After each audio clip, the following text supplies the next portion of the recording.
Hello hello ल है त मम्मी, म त बिहानै हिँडेर पनि आइपुगिसकेँ।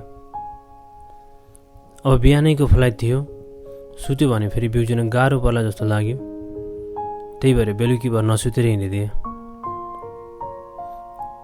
तर एयरपोर्टमा आएपछि 2 घन्टा जति फ्लाइट डिले भयो नि त।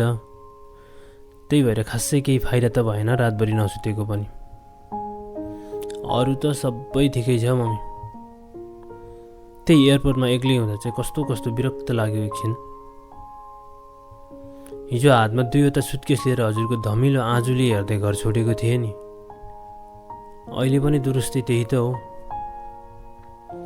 बल्लै बल्ल नयाँ सहरको रहनसहनमा घुलमिल भएको जस्तो महसुस हुन थालेको थियो। फेरि चतक्कै छोडेर हिँड्नुपर्ने। अब फेरि नयाँ ठाउँ, नयाँ घर, नयाँ काम, सफर फेरि शून्यबाट सुरु हो। त्यही भएर अब हात बलियो बनाएर हिँड्नुपर्छ। अब त उमेर पनि त भयो नि। फेरि पहिलाभन्दा अलि बढी नै जानेको बुझेको छु जस्तो लाग्छ यो सहरको गल्लीहरूलाई। यहाँ तपाईँ चिन्ता नगर्नु न। हिजो त के नै थियो र, कुनै थियो र यो सहरमा। जसोतसो 2 वर्ष कति सकिसक्यो अरे। अब त झन् कसो मेसो नलाग्ला र। फेरि म मात्र पनि त होइन नि यो बाटोमा पाइला चाल्ने। सबै यही कथाका पात्र हुन् क्या।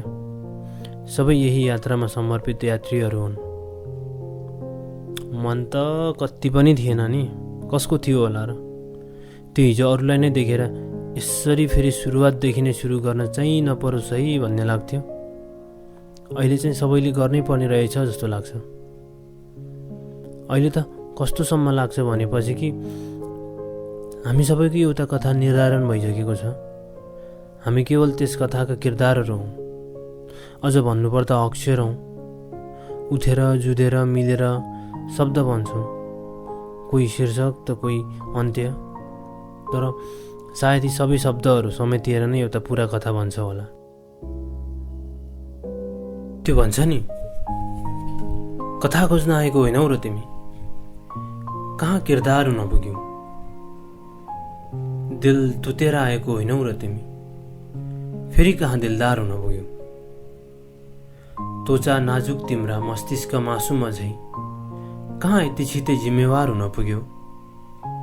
कथा खोज्न आएको होइनौ र तिमी, कहाँ किरदार हुन पुग्यौ।